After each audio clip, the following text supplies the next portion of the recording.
دوسری چیز جو ہے وہ عزت کی حفاظت، عصمت جو ہے انسان کی عزت جو ہے، اس کو آپ سارے سمجھیے گا کہ حفاظت اس کی بہت ضروری ہے۔ اگر کوئی یعنی بدکاری میں مبتلا ہوتا ہے، اس کا بھی سارا جو سسٹم ہے خراب ہو جاتا ہے۔ یعنی زناکاری میں مبتلا ہو گیا یا اس طرح کے جرائم میں مبتلا ہو گیا تو پھر اس کی عبادات جو ہیں وہ قابل قبول نہیں ہوں گی اور اس کی عبادات کا فائدہ نہیں ہوگا۔ دو چیزیں، انسان کا رزق جو ہے وہ حلال ہونا چاہیے اور انسان اپنی عزت کی حفاظت کرے۔ نوجوانی سے لے کے پوری زندگی تک اپنی عزت کی جب حفاظت کرے گا تو پھر وہ کامیاب ہوگا۔ ایک اہم بات جو ہے وہ کہ حضور اکرم صلی اللہ علیہ وسلم نے وضو کرنے کے بعد کچھ کلمات پڑھنے کے لیے دیے ہیں۔ وہ دوسرا کلمہ ہے کہ اشہد ان لا الہ الا اللہ وحدہ لا شریک لہ واشہد ان محمدً عبدہ ورسولہ، یہ، اور اس کے بعد دعا ہے اللہم اجعلنی من التوابین واجعلنی من المتطہرین۔ اب دیکھیں وضو آپ نے مکمل کر لیا، اس کے بعد یہ کلمات پڑھنے۔ یہ کلمات کون سے ہیں؟ یہ وہی کلمات ہیں کہ انسان جب اسلام میں داخل ہوتا ہے تو پڑھتا ہے۔ غور کیجیے گا، جب ہم اسلام میں داخل ہوتے ہیں یہی کلمات پڑھتے ہیں، مسلمان ہوتے ہیں تو یہی کلمات پڑھتے ہیں، اور ہر وضو کرنے کے بعد آپ نے فرمایا کہ یہ کلمات پڑھنے ہیں۔ اس سے کیا سمجھایا جا رہا ہے؟ یہ سمجھایا جا رہا ہے کہ تجدید عہد کر لو، اللہ کے پاس جا رہے ہو تو تیار ہو کے جاؤ، گزشتہ اگر کوئی معاملات ہیں تو ان کو ختم کر کے جاؤ، یعنی ہر نماز پر تجدید عہد کرایا جا رہا ہے۔ اور دوسرا دعا یہاں ہے ہر وضو کے بعد، اے اللہ مجھے توبہ کرنے والا بنا دے، اے اللہ مجھے توبہ کرنے والا بنا دے، اور اے اللہ مجھے ان لوگوں میں شامل کر دے جو پاک ہیں۔ یہ دعا کے دو جملے ہیں، مجھے توبہ کرنے والے بندوں میں سے شامل کر دے اور ان لوگوں میں شامل کر دے جو پاک ہیں۔ یعنی یہ کلمات جو ہیں یہ انتہائی قابل غور ہیں کہ ایک تو تجدید عہد کرایا جا رہا ہے اور دوسرا پھر دعا کرائی جا رہی ہے کہ مجھے توبہ کرنے والوں میں شامل کر اور مجھے پاک لوگوں میں شامل کر۔ اچھا، اس حدیث کا جو دوسرا جز ہے وہ یہ ہے کہ جو شخص ہر وضو کے بعد یہ کلمات پڑھے گا تو اس کے لیے جنت کے 8 دروازے کھول دیے جائیں گے۔ وہ آخر میں جب جائے گا تو اس کے لیے جنت کے 8 دروازے کھول دیے جائیں گے اور اسے کہا جائے گا جس چیز تمہاری مرضی داخل ہو جاؤ، جس دروازے سے جانا چاہو تمہارے لیے کھلے ہوں۔ ابھی اتنا بڑا پروٹوکول ہے، اتنی بڑی فضیلت ہے یہ کلمات پڑھنے کے لیے، تو یہ کیوں ہے؟ کیونکہ ان میں اہم چیز کی طرف اشارہ ہے۔ جو دو باتیں ہم نے جو بتائی، ایک یہ کہ تجدید عہد، اور دوسرا یہ وہ جو یعنی توجہ اللہ، تجدید عہد ہے اور وہ یعنی توجہ اللہ مطلب توبہ اور پاکی، دل کی پاکی، یہ دو باتیں۔ ہم اب یہ جو صفائی ستھرائی کے قابل غور پہلو ہیں ان پر یہ ہم دھوتے ہیں، یہ فرض اعضاء ہیں ان کی بات ہم کرتے ہیں۔ سب سے پہلے یعنی ہاتھ دھوتے ہیں، جس کی ہم تفصیل کر چکے ہیں۔ جب آپ ہاتھ دھوئیں تو توجہ کریں، یہ میرے ہاتھ ہیں، یہ مجھے اللہ نے دی ہے، اللہ کی طرف سے میرے پاس امانت ہے۔ اگر میں ان کو ویسا استعمال نہیں کروں گا جس طرح میرا رب چاہتا ہے تو یہی میرے خلاف ہوں گے، کیونکہ یہ امانت ہے۔ اگر میں امانت میں خیانت کروں گا تو پھر یہی میرے خلاف ہوں گے، جس طرح ہے سورۃ یاسین میں کہ بندہ جب مکر جائے گا، بات نہیں کرے گا تو پھر یہ اعضاء بولیں گے، سارے کے سارے اعضاء بولیں گے، تو نے جس کے حوالے مجھے کیا تھا اس نے میرے ساتھ یہ کیا، یہ سارے اعضاء۔ یعنی یہ آپ کی نعمت کو یاد کرنا ہے اور یہ سوچنا ہے کہ ان میرے جسم کے اعضاء کے ذریعے کسی کو تکلیف نہیں ہونی چاہیے۔ حضور نے فرمایا جس طرح المسلم من سلم المسلم من لسانہ و یدہ، کہ سچا مسلمان وہ ہے جس کے ہاتھ سے اور جس کی زبان سے دوسرے مسلمان محفوظ ہیں، تو یہ اشارہ ہے۔ اور ہم چہرہ دھوتے ہیں، جب آپ چہرہ دھوئیں تو چہرے پر لگے سارے جو فنکشن ہیں ان پر غور کریں۔ نعمتوں کا انبار لگا ہوا ہے، آنکھیں الگ نعمت ہیں، ناک الگ نعمت ہے، یہ ہونٹ الگ نعمت ہیں، دانت الگ نعمت ہیں، اندر زبان الگ نعمت ہے، کان الگ نعمت ہیں، اتنی نعمتیں ہیں، رخسار ہے، یہ ساری چیزیں بالکل ہماری پرفیکٹ ہیں، موجود ہیں، اور توجہ نہیں ہے۔ جب ہم منہ دھو رہے ہیں تو اس کی طرف یہ توجہ دلا جا رہی ہے کہ تمہارے یہ اعضاء موجود ہیں، اور ان اعضاء کو وہاں استعمال کرنا ہے جہاں استعمال کرنے کا حکم ہے۔ آنکھوں کو بری جگہ استعمال نہیں کرنا، کانوں کو بری جگہ استعمال نہیں کرنا، ناک کو اپنے کنٹرول میں رکھنا ہے۔ یہ ساری باتیں جو ہیں، یعنی ہم نے آپ کو اشارہ کر دیا، توجہ کرتے رہیں۔ ہر وضو وقت آپ یہ توجہ کریں گی تو آپ کا دل ایسا پاک ہو جائے گا، اور پھر آپ کو پتہ چلے گا۔ اس کے بعد جب سر ہے، سر پر مسح کرنا ہے۔ سر کی طرف اشارہ کر کے بتایا جا رہا ہے اللہ نے جو تمہیں سر دیا ہے، سر کی بڑی قیمت ہے۔ ویسے بھی ہم کہتے ہیں قیمتی ہوتا ہے سر۔ یہاں جو سر ہے، سر کے اندر کیا ہے؟ انسان کا کھوپڑی ہے، وہ اس نے دماغ کی حفاظت کی ہوئی ہے۔ دماغ، ذہن، عقل، یہ سارے شعور، اور وہی دماغ ہے، وہی عقل ہے، وہی شعور ہے جس کی وجہ سے تم باقی حیوانوں جیسے نہیں ہو۔ یعنی جس طرح باقی حیوانات ہیں وہ بھی جاندار ہیں، آپ بھی جاندار ہو، لیکن تم ویسے نہیں ہو جیسے وہ ہیں۔ کیوں نہیں ہو؟ کہ تمہارا عقل ہے، تمہارا دماغ ہے، تمہارا ذہن ہے، تمہارا عقل کام کرتا ہے، تمہارے اندر شعور ہے۔ جب یہ باتیں آپ سوچیں گے تو پھر اس سے کام لیں گے، عقل سے بھی، دماغ سے بھی، ذہن سے بھی، پھر شکر گزار ہو جائیں گے۔ آیات میں آیا تھا نا، شکر گزار ہونا۔ یعنی پاؤں ہے، پاؤں کی اس طرح بھی سے کہ نہیں، میرے پاؤں جو ہیں وہ کسی غلطی کی طرف، غلط کام کی طرف اٹھ کے نہیں جانے چاہیے۔ اوامر کی طرف چل کے جائیں، برائی کی طرف چل کے نہ جائیں۔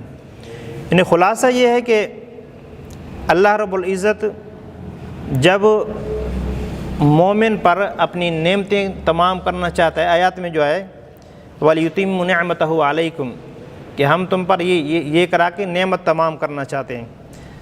اللہ تعالیٰ جب نعمت تمام کرنا چاہتا ہے تو اللہ کی نعمتیں بے شمار ہیں جن کی طرف ہم نے اشارہ کیا اور جن سے انسان فائدہ اٹھا رہا ہے، لیکن سب سے بڑی نعمت جو ہمارے پاس ہے نا، وہ ہے ہمارا ایمان۔ ایمان سب سے بڑی نعمت ہے، اس سے بڑی نعمت کوئی نہیں ہے۔ ہم جو مسلمان گھر میں پیدا ہو گئے تو یہ اللہ کا بہت بڑا احسان ہے۔ اس احسان کو بھی اپنے ذہن میں رکھیے گا۔ یہ جو رکوع ہے جس میں وضو کا بیان ہے، اس سے پہلے پچھلا جو رکوع ہے، اس سے پہلے والا رکوع، اس میں یہ اسلام کی بات ہے۔ الیوم اکملت لکم دینکم واتممت علیکم نعمتی، ہم نے تم پر دین مکمل کر دیا اور نعمت کو تمام کر دیا۔ سب سے بڑی نعمت جو ہے یہ دین ہے، اسلام ہے۔ تو اپنے ایمان کی حفاظت کرنی ہے، اپنے اسلام کی حفاظت کرنی ہے۔ اگر اس طرح کا کر لو گے تو پھر کامیاب ہو جاؤ گے۔ سب سے بڑی نعمت کون سی ہے؟ نعمت اسلام، نعمت ایمان۔ آپ مسلمان ہیں تو پھر یہ اللہ کا شکر ہے۔ یعنی یہ باتیں جو ہیں قابل توجہ ہیں، اور یہ ہم جب بھی وضو کریں تو یہ باتیں ذہن میں لائیں آئندہ، یعنی یہ باتیں ذہن میں لائیے گا۔ تو جب یہ مسلسل آپ یہ پریکٹس کریں گے تو توجہ اس طرف ہو جائے گی۔ جب توجہ ہو جائے گی تو پھر انشاءاللہ بہت فائدہ ہوگا۔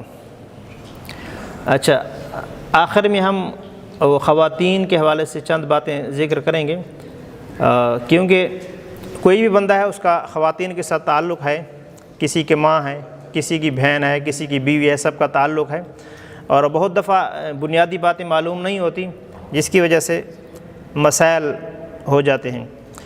کہ بطور انسان مرد اور عورت میں کوئی فرق نہیں ہے، مرد بھی انسان ہے، عورت بھی انسان ہے، لیکن ساخت میں فرق ہے۔ اللہ نے مرد کو اور طریقے سے بنایا ہے، عورت کو اور طریقے سے بنایا ہے۔ اور جب ساخت میں فرق ہے، بناوٹ میں فرق ہے، تو ذمہ داریوں میں بھی فرق ہے کہ عورت کی اور ذمہ داری ہیں، مرد کی اور ذمہ داری ہیں۔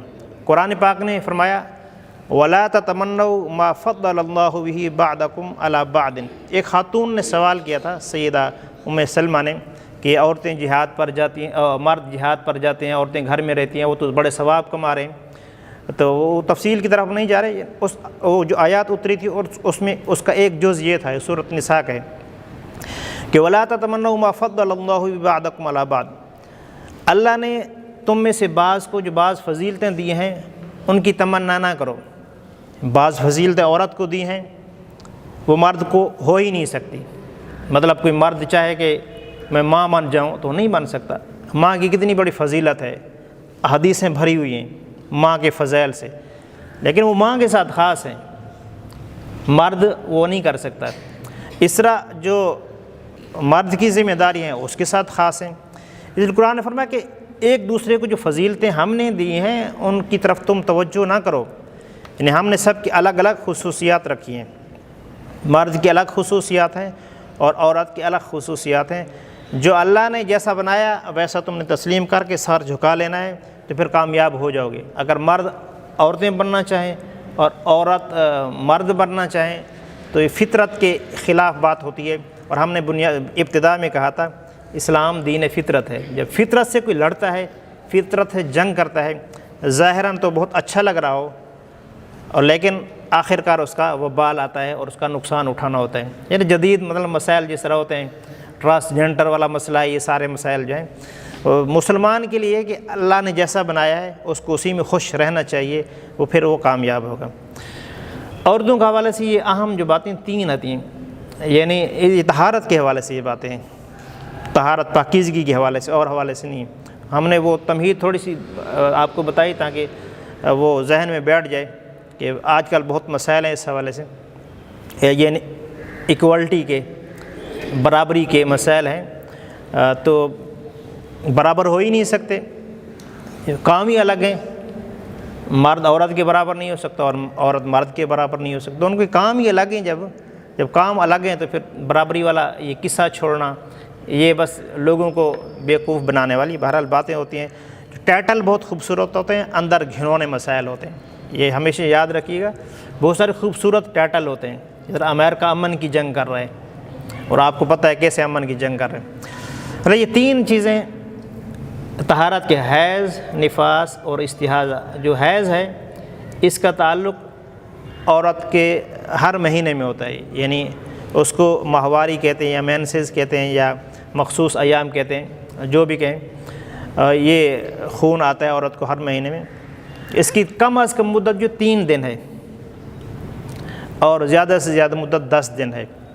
کم از کم 3 دن، زیادہ سے زیادہ 10 دن۔ اگر 10 دن سے بڑھ جائے تو یہ حیض نہیں ہوگا، اگر 3 دن سے کم ہو پھر بھی حیض نہیں ہوگا۔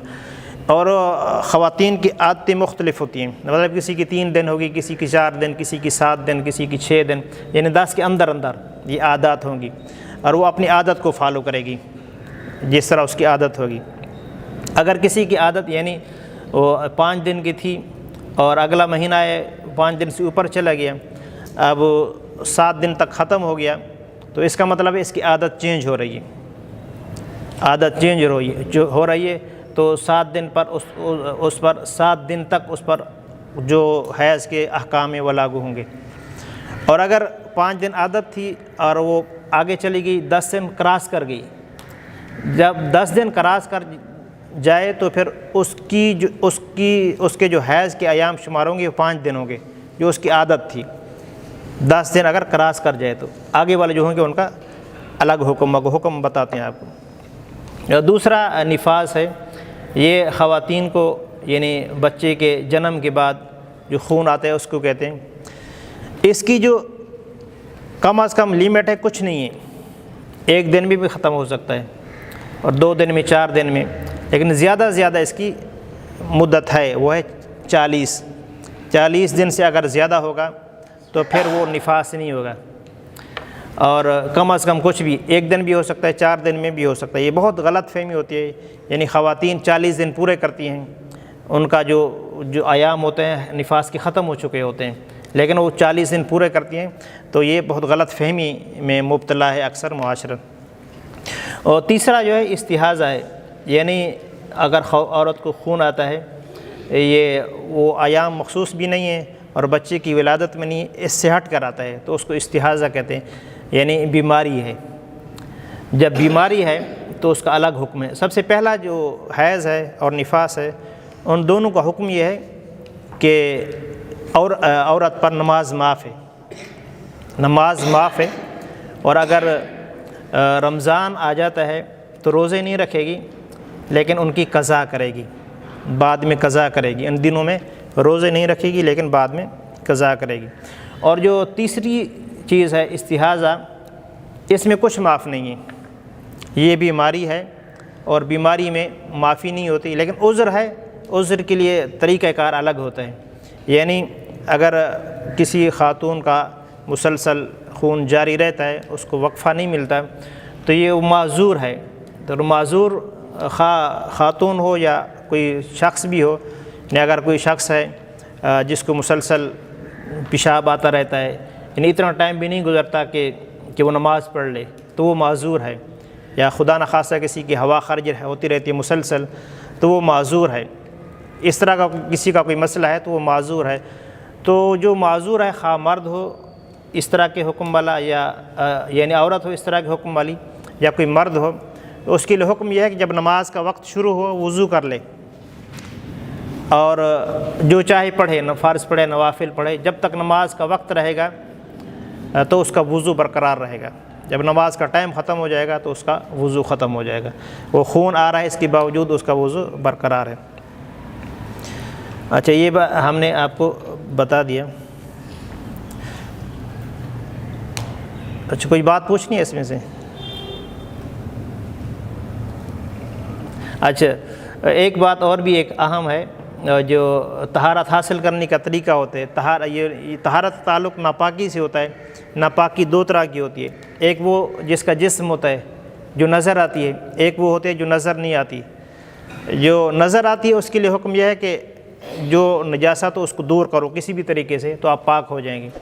لیکن نظر نہیں آتی تو اس کے لیے حکم یہ ہے کپڑے پر لگے، جس پر لگے، اس کو اتنا دھو کہ آپ کا دل مطمئن ہو جائے، دل مطمئن ہو جائے کہ یہ اب پاک ہو گیا تو صحیح ہے۔ بعض اوقات اس طرح کی کچھ چیزیں ہیں، جیسے یہ قالین ہے، اس پر گندگی لگ جائے، یا جائے نماز تکیہ وغیرہ ہے اس پر لگ جائے، یعنی ایسی چیزیں ہیں جس کو نچوڑا نہیں جا سکتا، تو اس کے لیے حکم یہ ہوتا ہے کہ اس پر پانی ڈال کے اس کو جس حصے پر گندگی لگی ہوئی ہے اچھے طریقے سے پانی ڈال کر اس کو لٹکا دو، پانی ٹپکنا بند ہو جائے تو پھر دوبارہ پانی ڈالو، پھر وہ بھی بند ہو جائے، 3 دفعہ ایسا کرو تو پھر وہ پاک ہو جائے گا۔ وہ چیزیں جن کو نچوڑا نہیں جا سکتا۔